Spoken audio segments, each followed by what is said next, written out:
Hello and welcome to TesterSpeak special feature. My name is Brijesh Deb and I am your host of the show. Today with me I have a guest who has been very vocal, who has been doing some great work for the testing community, who has been influencing and inspiring a lot of testers all over the world. With great pleasure, I welcome to the show Rihab Loukil. Welcome, Rihab. Hi, Brijesh. Thank you for having me. Thank you so much for joining me in this episode. My pleasure. How are you doing? I'm fine. I'm actually fine. I'm doing a research and I'm very excited about it. And how are the things around you with the pandemic situation and things like that? Excuse me? How are the things around you with the situation like pandemic and other things? We are doing great actually. Here is Tunisia you can consider it as a corona free, so you are living a normal life. Yeah. That is good. That is good because you are hearing some very difficult, challenging stories from all over the world. So having a situation where it's corona free, which is very nice. So I'm in the Netherlands, which is also almost corona free, not completely free, but we are getting there. Life is coming back to normal. Children are going back to school. In fact, now this is the vacation time, so a lot of people have taken off. They have gone for holidays. So, that's true. But the beauty about crisis time is that they remind people of the importance of just living in a messy situation in ambiguity is okay. It means that people are trained to live quoted a normal life, but there isn't normal life. Life is full of challenges. Life is there to be a challenging one, and crisis just remember us that we can deal with crisis. Right now it's a crisis for a lot of people, and that's okay. We can manage it. So short message to testers listening to me right now: we can naturally deal with crisis and with bad times. We can do it naturally as a human. That is a fantastic message, Rihab. Now, I'm very curious to know about your testing journey, and I'm sure our audience will also want to know. So, if you could throw some light on your testing journey and how you began. Yeah, I actually began 10 years ago when I just graduated and have some work on research. Research engineer. After that, I began working on manual testing before having my first child. And I was just executing test cases. And this was boring like a hell. It means that my mind refused to run those test cases. And I warned my boss that it was nonsense, and he told me, just those are the instructions. This is the work to be done. Just do it. And I agreed, but deep inside, I felt this is insane. And this is one of the causes that helped me to take the decision to drop out completely from work and just take care of my home, of my daughter at that time. And I raised up 3 children. I have now 3 children. I have 2 boys and a girl. For about 6 or 7 years, I didn't do any professional activity on IT. It means that I thought that this is the end. We have finished with this stuff called testing and software development and whatever it is. But after a while, I started feeling that parenting empowered me. I'm now more strong.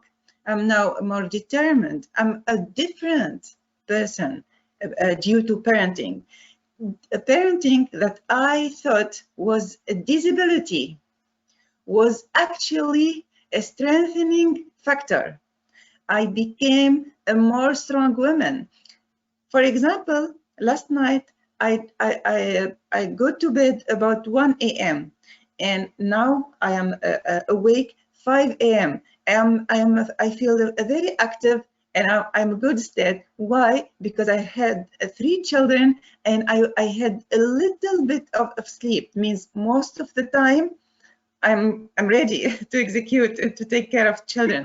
So parenting actually was very strengthening factor for me. So then I came back to IT and computer sciences, but as a technical writer. I hadn't any confidence that I can write code again, and I hate writing code. So I just try to do the things that I love to do, like writing. I like writing, translating. I know English, French, and Arabic, and I like writing and speaking and stuff like that. So after that, I succeeded in this and doing some search engine optimization, writing blog posts, translation. After that, I started thinking, look, I can do it.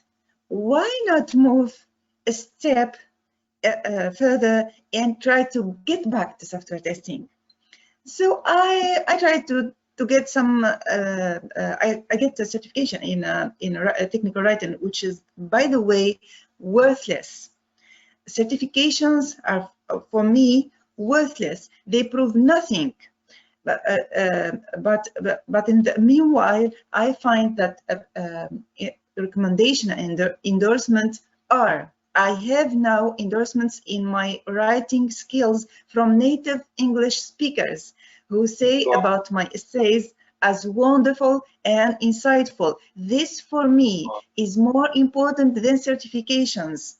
As actually Edelanger, I have a certification from a teacher, James Bach, that says that I write emails in an unusual, professional way. I got the same certification from my advisors, my PhD advisors, that they told me, how can you write emails like that? We just sit for an hour to be able to write email. How do you do it in this beauty? So those cards, those type of endorsement and recommendations and praise are much more valuable than any certification. So I tried to come back to software testing and to writing code, and I got the job to do this software testing. I tried, and I was actually obsessed by the idea of doing the best software testing ever possible. I tried all. I read a lot of stuff, and I was about to do actually ISTQB certification. But after a while, after writing, doing a lot of exploratory testing, trying tools, and I was like going insane. This is insane. I used Selenium, Cypress, I wrote unit tests, integration tests, API tests, end-to-end tests. And when I came to prove this to my test lead, I, at this moment, met rapid software testing papers, and especially context-driven approach to automation. And my mind goes, wow, this is it. I will follow this. And by the way, something that helped me a lot, that I was reading and actually hearing audiobooks in a daily basis. I was working on myself, and this is very important for every tester listening to me. You are worthy. You are you are an expert. You know much more than a lot of other people, and you have a lot to share. You are worthy. I can prove it to you, to every and each person. And I have friends. I work with them on proving their value. If you can't feel your own value and worthiness, nobody else can feel it. If you can't prove it, no one else care ever.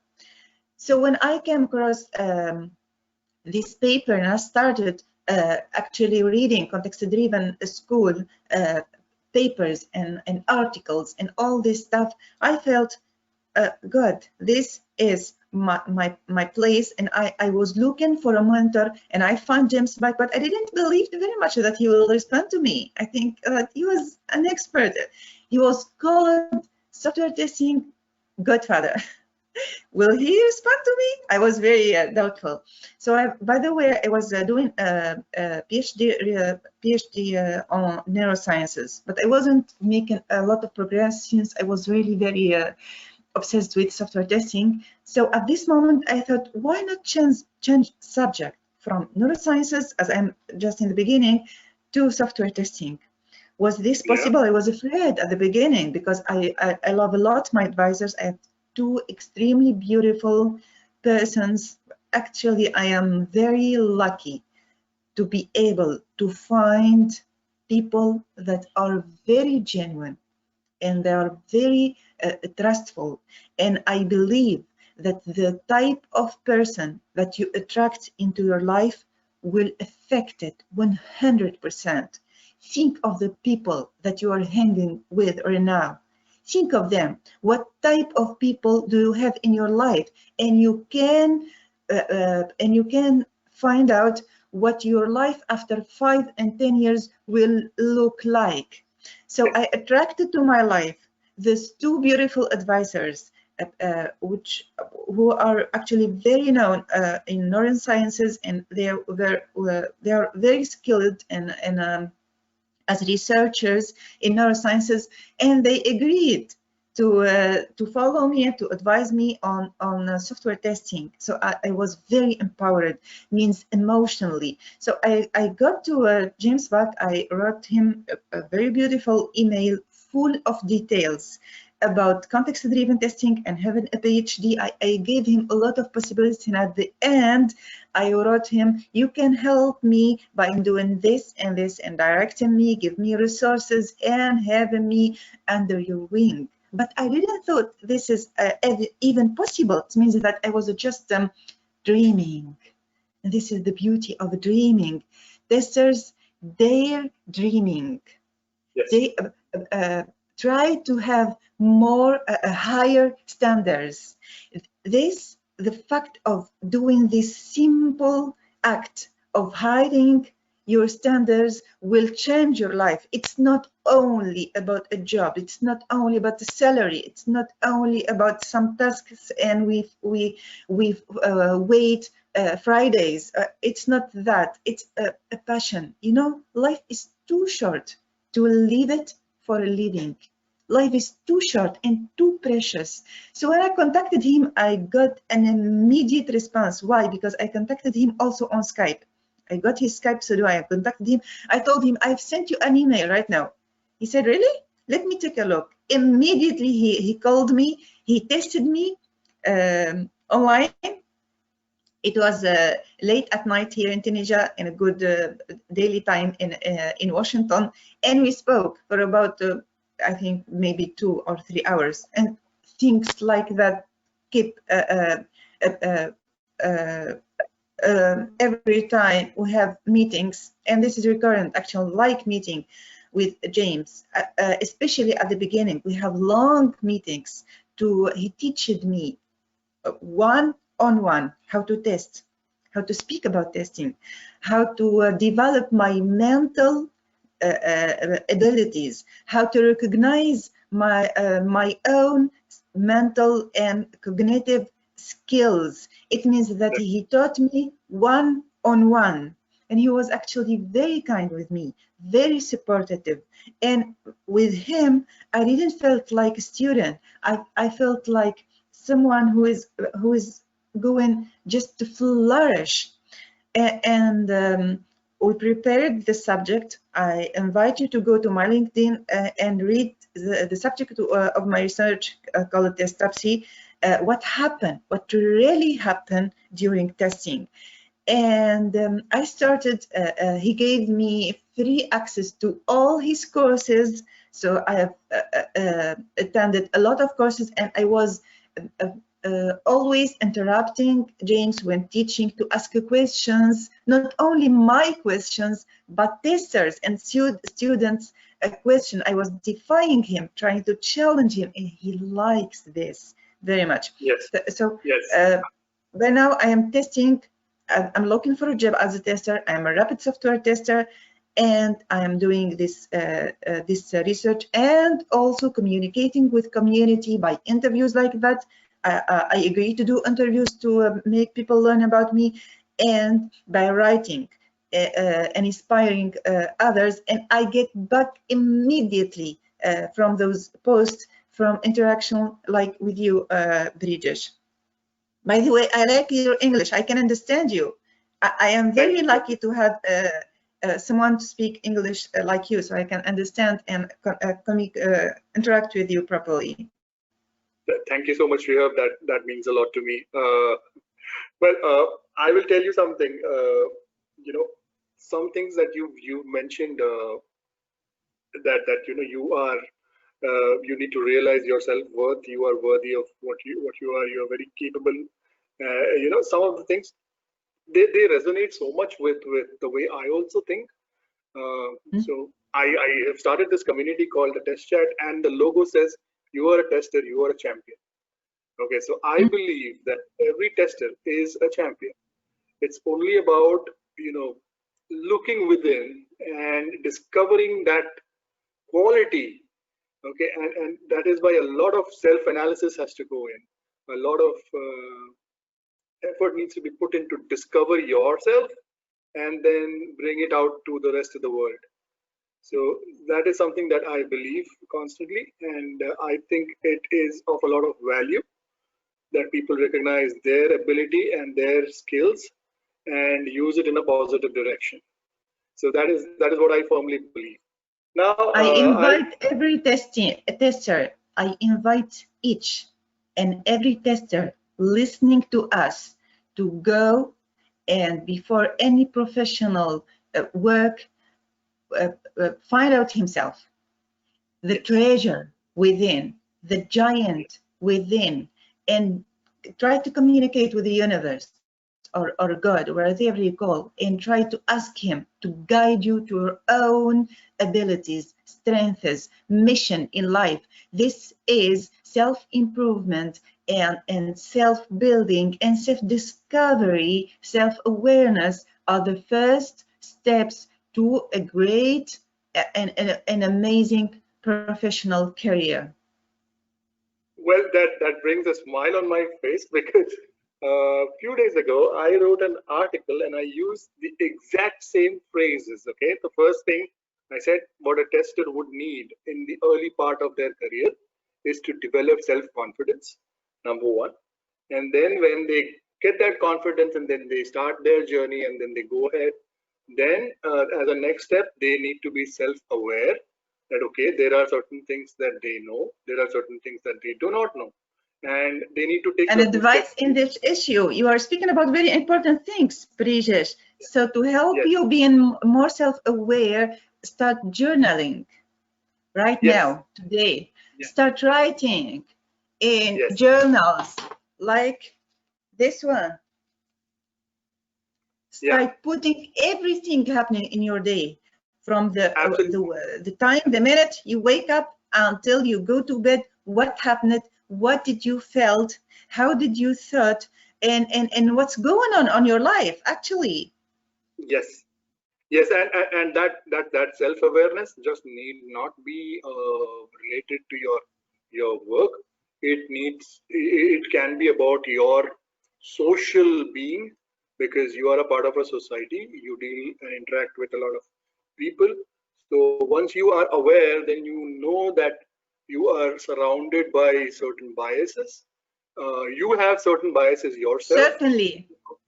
And how do you go past those things? And then as a third step, those limiting beliefs. Yeah, absolutely. And as a third step, what I advise testers is to do self-discovery. Now, once you have self-confidence, you're self-aware, then you start the journey of discovering yourself. Look within, introspect, and say, okay, these are the good qualities in me. These are the qualities that I need to improve. So these are the people I need to hang out with. These people can be my mentors. I will tell you something, okay? I have been following James Bach, Michael Bolton, and many others from the context-driven school of thought, or in general, many other testers for a long time. Okay, James and Michael, to be very specific, for more than 10 years. I never met them. You took the rapid software testing class? No, not yet. I will tell you something. Okay, this is so I've been following their work. I have been reading their blogs. I have been watching their videos on YouTube, and I had always had a different perspective because I was of the opinion that okay, testing needs to be independent, and I was heavily influenced by ISTQB. Okay, but then I came across this thought, and as a part of my self discovery, I realized that I cannot be rigid. I need to be flexible. I need to learn. I need to open myself to other ideas. Okay, if I have to grow as a tester, if I have to evolve, I need to interact more with people from different groups. And only in 2020 did I have the opportunity to first attend a live session from James Bond. A live session. Yeah, and after such a long time, after spending 20 years in the industry, I got the first opportunity to, and that was at a conference where even I spoke. Okay, and interestingly, the thing that I spoke was inspired by James himself. I spoke about the heuristic test strategy model and how, as everyday testers, we can use some other technique.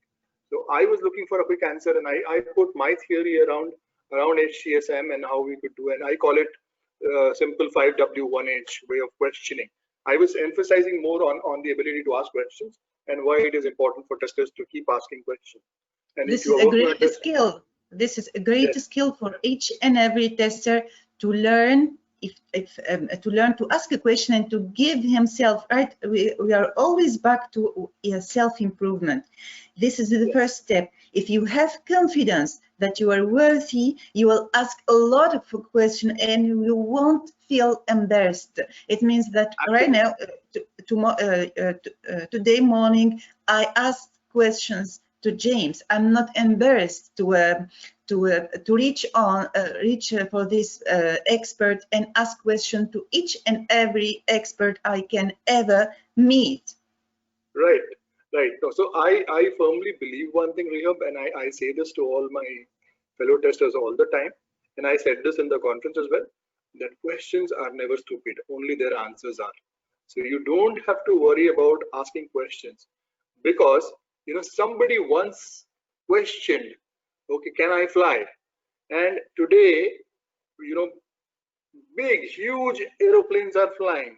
Now, if somebody had not asked that question, which could have been considered as silly, this would not be possible, right? So if you ask a question, from there comes ideas. Questions generate ideas. Okay, so as testers, we have to constantly be asking questions, and like I was saying about the process of self-discovery, that also involves asking yourself a lot of questions. Let me just give a note about stupid questions. Actually, Brijesh, there is contexts and cultures and companies in which asking questions is considered a stupid act, unfortunately. And if anyone of testers or persons or whoever listening to us right now feels that this is a sign, this is a heuristic that you are not in the right place at all.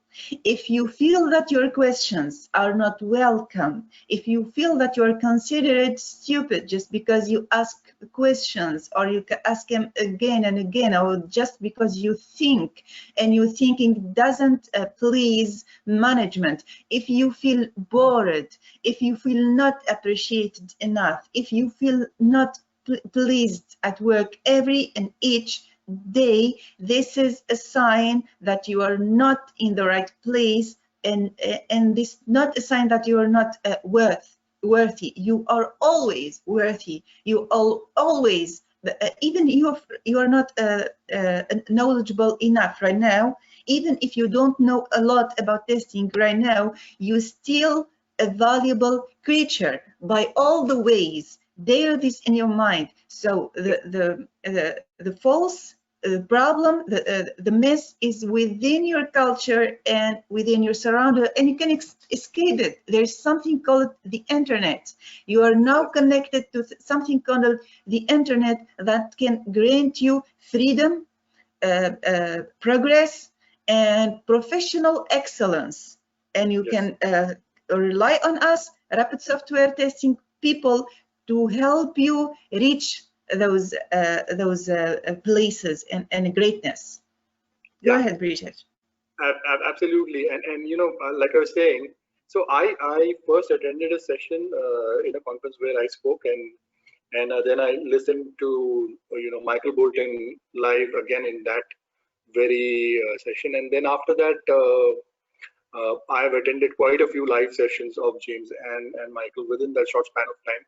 So that was You're lucky. I didn't, Brijesh. I didn't. You're lucky, actually. That was in June, and now we are in August. So between June and August, I have listened to so many live sessions from James and Michael. It's online.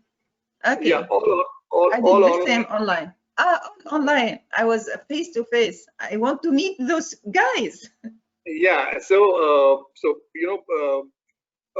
one of the good things about the whole pandemic situation was that the conferences went virtual, which means that you could attend from the comfort of your home. You didn't have to worry about traveling. So that was an opportunity. Also, an opportunity, a lot of conferences, slashed their prices because obviously, because if people are not traveling, then there's no point in having expensive conferences. So they became affordable to a lot of people. And I took this opportunity and I attended those sessions, and I was like, wow, this is nice. And then I started speaking more and more to them. And as I started this community called the Test Chat, along with the three of my friends, Sachin Sharma, Faiz Modi, and Adibayo, these three gentlemen who also shared the same thought with me, and we thought of coming up with this community. We said, I greet them. I don't know them, but I greet them. Great work, guys.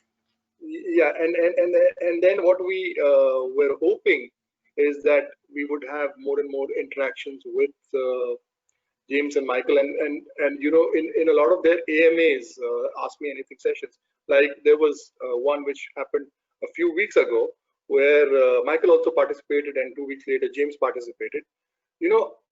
Almost half of the chat group that we are a part of was attending that Ask Me Anything session, and we were also chatting simultaneously as they were speaking, and said, oh wow, this is a great thought, and we were discussing questions amongst ourselves and said, okay, let's go ahead and ask this and that, and so what it did was, not just were we inspired by the thoughts and the words of James and Michael, but we also started the process of thinking on our feet and coming together as a community and understanding testing much better. Okay, so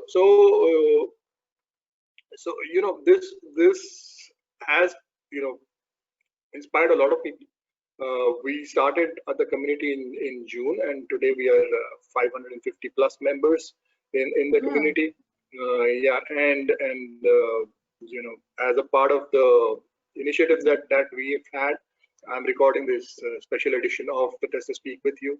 I have regular TesterSpeak sessions with testers who find who need an opportunity or a platform to speak. So they come and we do these interviews where they talk about themselves, where they talk about their challenges in testing, okay, and their journeys. Okay, they do that. Then I also started a special series for women because I feel that in a lot of societies all over the world, women do not have that opportunity, that freedom with which they can speak, and it is important that we give them a platform where they can speak and inspire the world.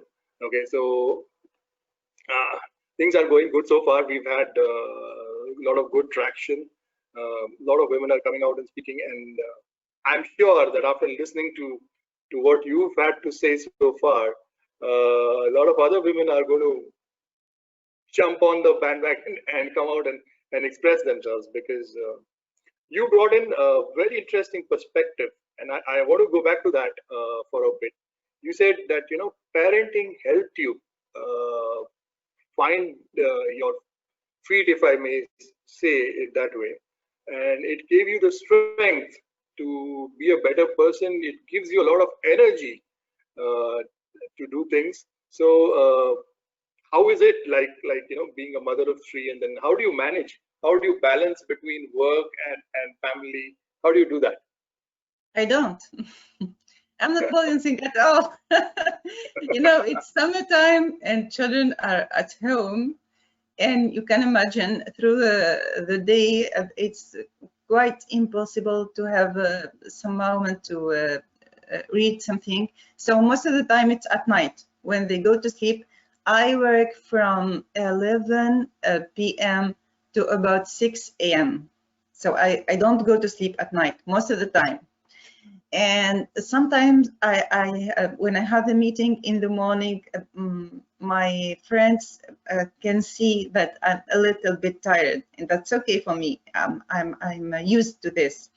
As I told you, I raised up children, so I still awake until the morning, and that's okay for every mother.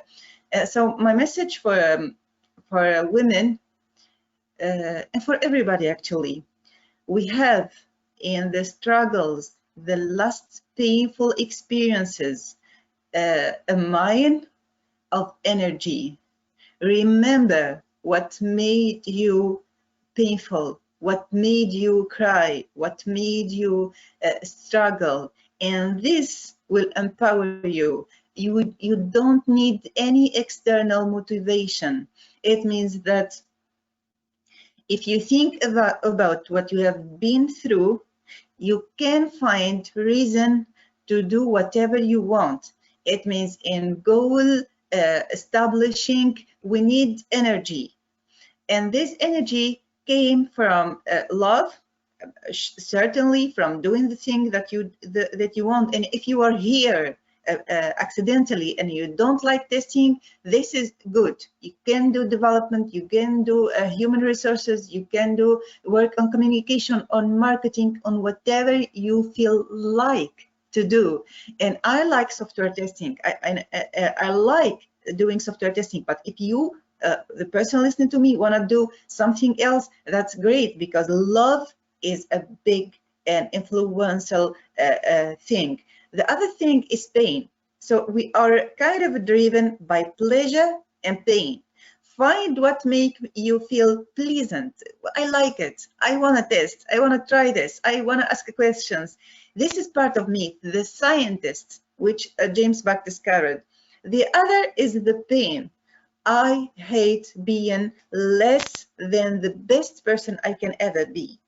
I hate being less than the professional woman I can be. And I started to feel pain, and this pain along with some deceptions, and I like deceptions. Deceptions are full.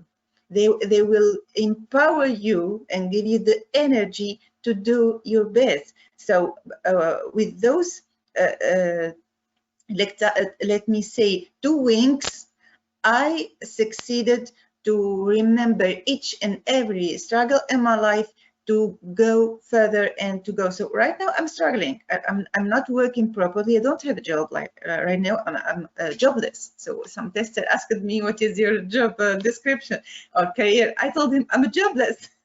So I'm searching for a job right now. But deep inside, I'm confident that I will have a great opportunity. I'm looking for opportunity where creativity is accepted, where thinking outside of the box is appreciated, where freedom is one of the most important values. So I am going to accept an opportunity where my research about testing and testers is valued, and when I can do another job rather than executing test cases. I can test better. I am now empowered to test much more better. So this is how parenting helped me, and this is how every people that have gone to prison, people that have been sick for decades. People that thought, and they are now in their 50s or 60s, and they thought that's all. I've got it. That's not true. It's never enough. It never ends up until the last moment in our lives we can give and we can teach and we can learn and we can begin more strong person and give to people. Well, that is very, very inspiring. Now and I can relate to quite a lot of it because of purely being a tester. I mean, and a parent as well. So I became a father 2 years ago, and that has changed my perspective towards looking at things. Okay, raising the first child, it is a totally different experience. Okay, and then a lot of times you have to think totally differently. I mean, not, and sometimes you wonder at the end of the day, is that my natural instinct? Would have I thought about it in the same way had I not had that child? And that helps you in actually developing your thinking abilities. Okay, your abilities to do things out of the box. And your emotional tester, also, your emotional abilities. It means that you feel sleepy, you feel weak, and you feel actually very weak. You want to go to sleep, and even though you stay and you take some person that have some pain in his stomach into your arms, and you did it. Why? It means that you are emotionally more empowered with this child, only one child. Yeah, no, and I'll tell you something, that all of this has helped me even as a tester. Okay, because in testing we quite often just disregard a lot of things. We just look at the requirements. I mean, there is a tendency, or the way we were taught testing back in the day was, okay, you look at the requirements, write test cases, mark them pass or fail, find some on the written. You mean on the written requirements? Because there is a difference between requirements and written requirements. Okay. Written requirements. Okay, and so you don't ask questions. You just write test cases. You just execute them. Find some defects, and your job is done. And I was like, wait a minute, this is not insane. This is nonsense. Let's give it a name. This is nonsense. And Rihab, I will tell you very honestly, this is the same way testing is being taught in a lot of places even now. When I talk to testers, and I ask them, what is testing? Making sure that the software works according to the requirements. I say, okay, what if the requirements are not right or not enough? Have you questioned the requirements? Have you asked questions there?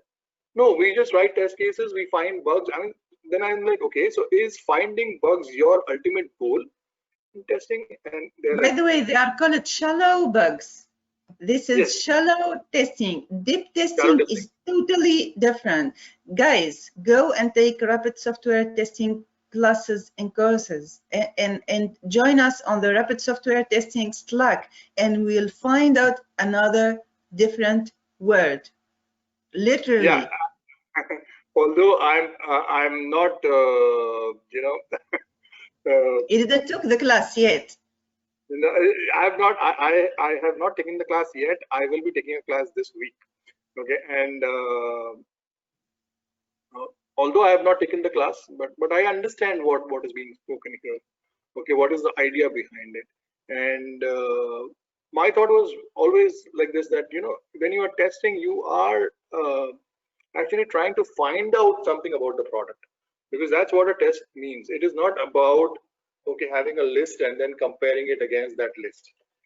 That is checking, right? So that much I understand. Yeah. And a lot of other testers would say. But then when we talk about a product being developed, or when we just talk about the requirements, the way they are being discussed or being spoken to, when a user expresses his or her need, from where you start taking down notes and creating what they call as user stories. And so when that happens, one of the aspects that I find at times, a lot of times, a lot of people, especially stakeholders, product owners, they sort of tend to ignore is testability. Okay, testability is something that I have to always walk up to people and say, hey, this is the requirement, but did you try and think about it if this was testable or not? Because I do not see elements in it which tell me that this requirement is testable. So what are you doing with regards to that? Okay, and do you want to go back to the customer and ask him specific questions? So I ask the product owner, because generally the product owner is the one who does all the communication with the customer, and I tell them that, okay, if you think it's okay, I would like to go and talk to the customer myself, because I want to understand what the customer is actually looking for. Okay, I do not want to give him some false sense of hope, saying, okay, this is something and this is solving your problem. Now, I want to make sure that the product actually solves the problem it is supposed to solve, right? And so, there are things like this where I think are some sort of challenges as far as the way the software is being developed. What, according to you, are some of the challenges that you would say within the testing world? Like, for example, I think testability is a big topic that needs to be discussed. Likewise, I mean, do you have any things that you would like to highlight? Actually, what you have spoken about is called value-added testability. So Yes. Testers are meant to find if this product will actually go and solve the client problem. Sometimes no, he's not solving any problem. He is like test automation tools right now. They are not helping testers. They are adding complexity to what is already complex and complicated. So sometimes tools and software is not helping the customers, and this is very expensive. It means that we are working on something that doesn't add value or solve the problem of our customer, and this is a red flag for the working team. Another thing that I think of when I am testing is risk. Is this product running risks? What are the risks that we can encounter using this problem? Is anyone can possibly die out of this software? Is there this possibility? Is there a number of persons that can, for example, lose money due to this software? So we can start to brainstorm and come with ideas in which this product can be riskful for clients. Another way that I can think of when I am testing a product is what are the parts and elements that are testable of this product. It means he has a structure. There is files, there is a code, and there is written and unwritten structures. There is data. What about data? Just execute test cases, but what about special data crafted to find special deep bugs? So we can think, and we've done it in rapid software testing classes. We have actually prepared test data that will find special bugs.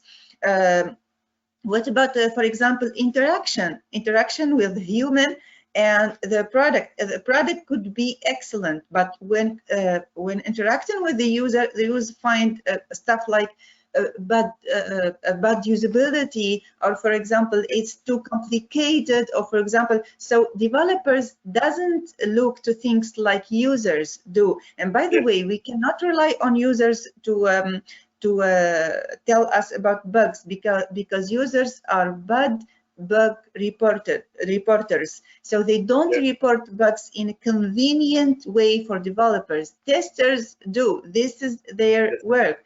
So this is there's also the factor of timing. For example, a product can lose my data after I entered data and I filled a lot of, he just lost it, and this make people crazy. So to what extent, how much time before he loses my data, or before he causes me some problem, or before I can think of a lot of possibilities, and those possibilities come to your mind, tester. Why? Because you have heard about, for example, hackers news. This is something that can help you a lot.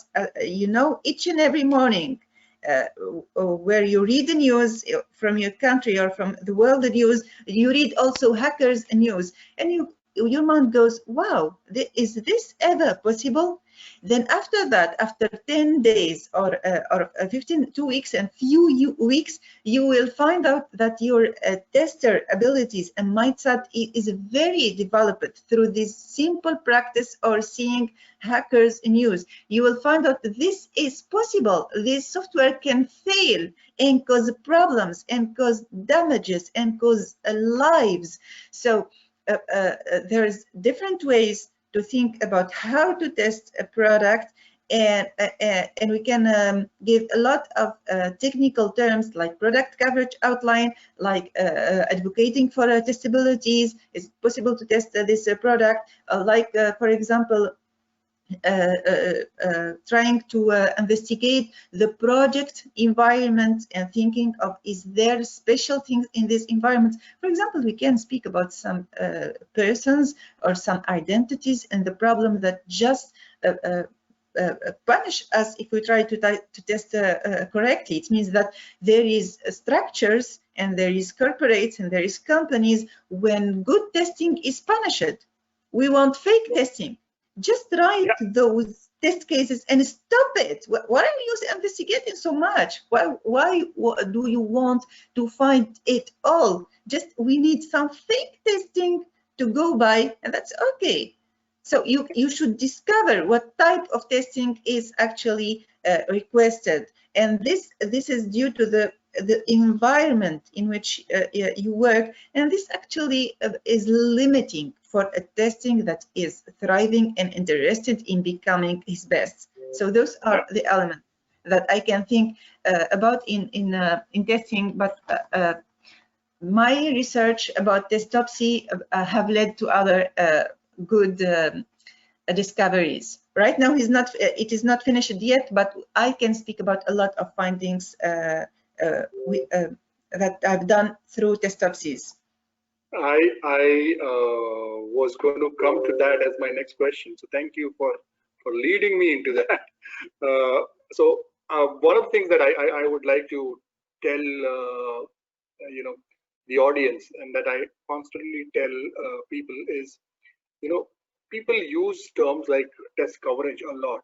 I've seen in my experience, and the moment they start talking about test coverage, it's like, okay, lines of code, blah blah, and I do not see people talking about risk.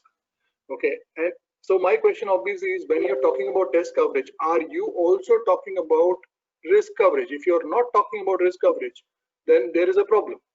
Okay, test coverage should make sure that your tests are covering the risks you have been able to identify so far. Okay, you may not have identified all the risks, which is okay, but if you have identified risks, and if you have discussed with fellow developers or fellow testers or the business or whoever on that risk, and if you have come up with a sort of a mitigation plan for that risk, then your test should make sure that mitigation plan is actually tested. Otherwise, how do you make sure that risk will not come true in future? You should be pessimistic. Yeah. So for testers, they should be pessimistic. Yeah. Yeah, and so this is something that I always tell, and you brought in some very good points, and you've also spoken about Testability. I was going to come to that as my very next question. So I am very curious to know about your PhD subject, and what prompted you to do this, and what are you doing as a part of this, and what will we get to see as a result of your entire research. Could you tell a little about it? Yeah, If sure. that's not a top secret. If someone call me and tell I wanna speak about my PhD research, I may be a little bit interested. But if someone just came to me and say, look, I know how you are processing through your work, I will think and give attention differently. Dear testers, when you test, you are doing special activities and using special mental models. And the skills you need to do testing are quite different from what is spread and what is into literature right now. It means that when testing, we are getting back to our scientific or scientists, small, like kids. Kids are very great testers. They test everything in various ways, and they are scientists by nature. Naturally, they are intuitive testers. So when we test a product and we want to evaluate it by learning about it and by experimenting and experiences, this makes us work in a scientific way. So testing is science, and scientists actually find findings and discovering through testing. So they test the materials, and they have different experiments, and they have different theories and hypotheses, and they come to discoveries in this way. Same for testers. They are building mental models, and they are doing special cognitive activities, like, for example, sense making, which is very important to make sense of what the computer couldn't make sense of anything. So he can detect, can make some checking, but he can't make sense of what he's seeing. That's why when you are testing and you say, what does this mean? I don't understand this. This is in this time you're doing sense making, which very important cognitive skill.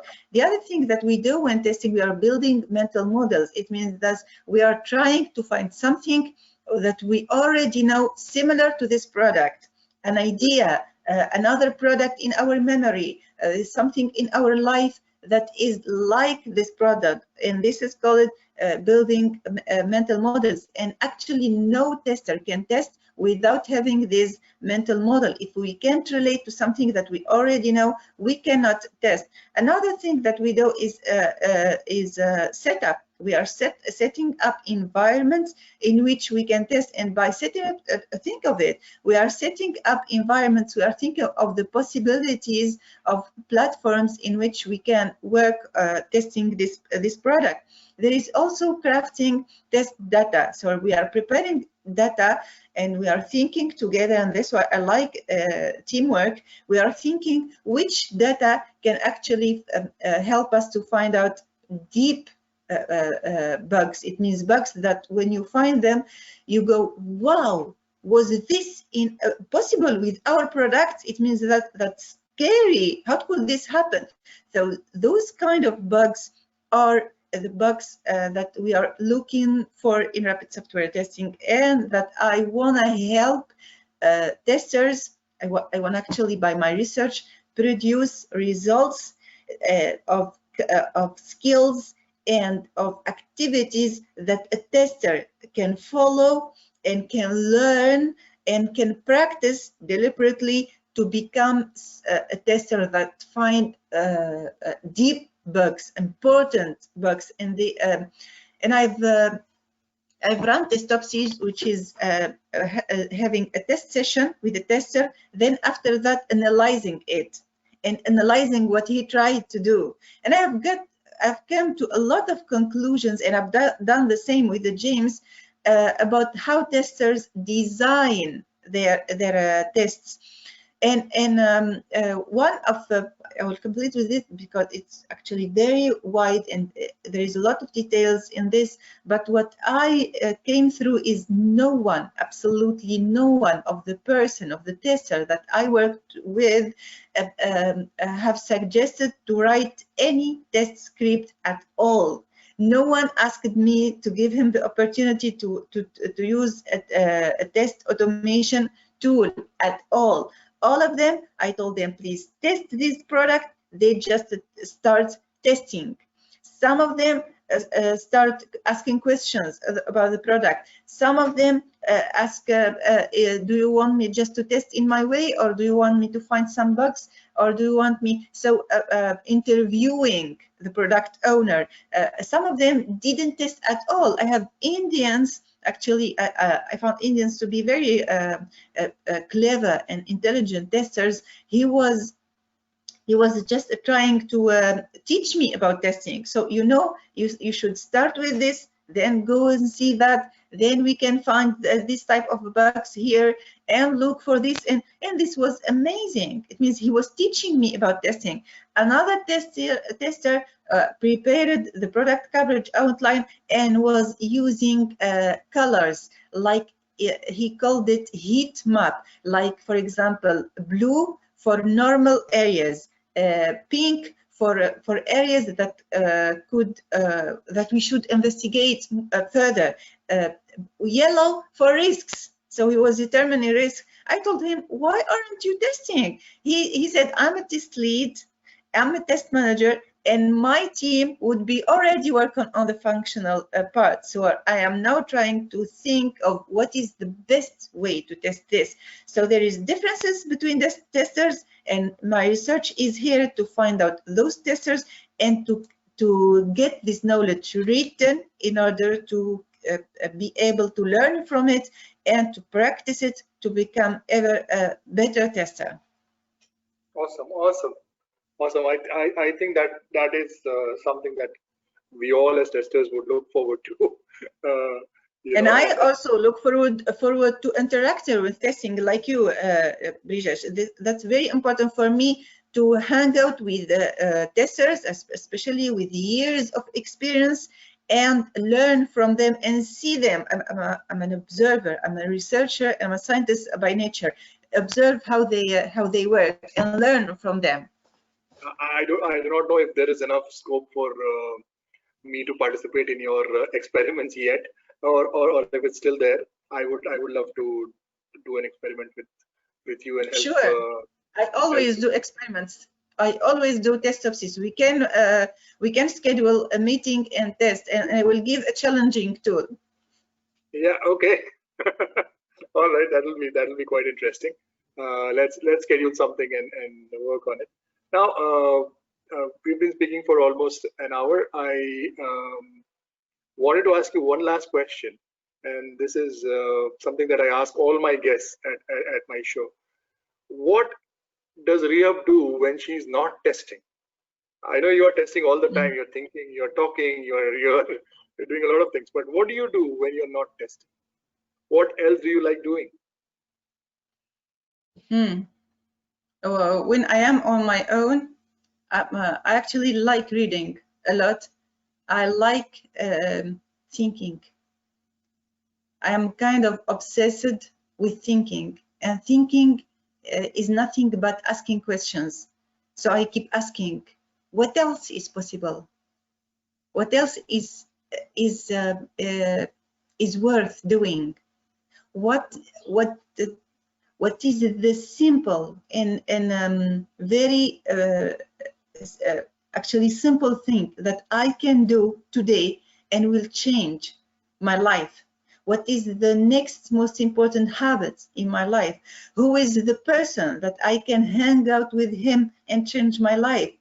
And another type of question, why did I do this? It means, why did I have this feeling and discovering about myself? And you know, Brijesh, I've come to a conclusion that, and I felt this during testopsis, all humans with all this beautiful diversity are just amazing. Human creatures are amazing. And by finding the beauty in each and every tester, I find a lot about the beauty inside of me. So last night, for example, I have a meeting with myself, some 30 minutes just with myself, And I listened to her.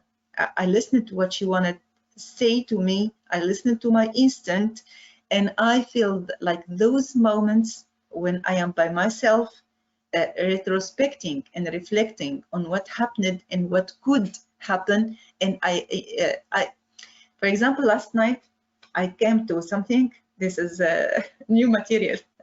Is about that when we hang out with a person with a different mindset, this actually make our ideas even more important, and it magnifies. Like this meeting today with you will magnify my ideas and will help my research, and like teaching helps learning, and hanging out with great people will make testers ever greater. So hanging out with people, this is something that magnify knowledge for each and every one of us. So when I am on my own, I'm most of the time thinking, teaching, even if I am in the kitchen preparing some stuff for lunch or whatever, I am teaching and thinking and reading. Sometimes due to kids, I couldn't read, so I hear audiobooks. I like a lot audiobooks. Those are the main activities when I'm not testing.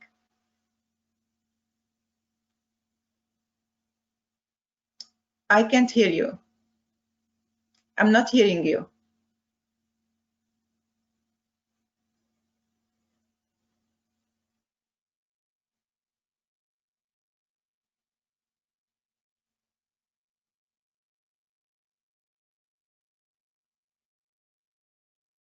I don't hear you.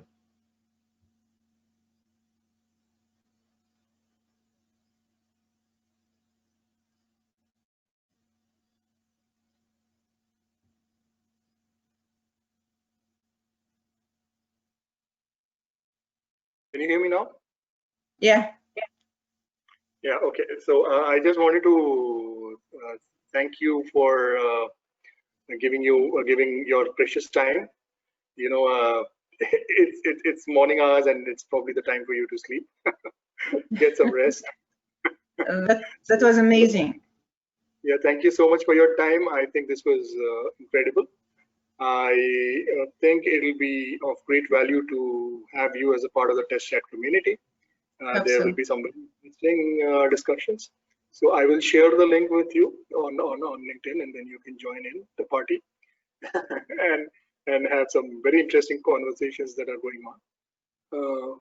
I will process this recording, and it should be available on our YouTube channel, and I will notify you the moment it is there.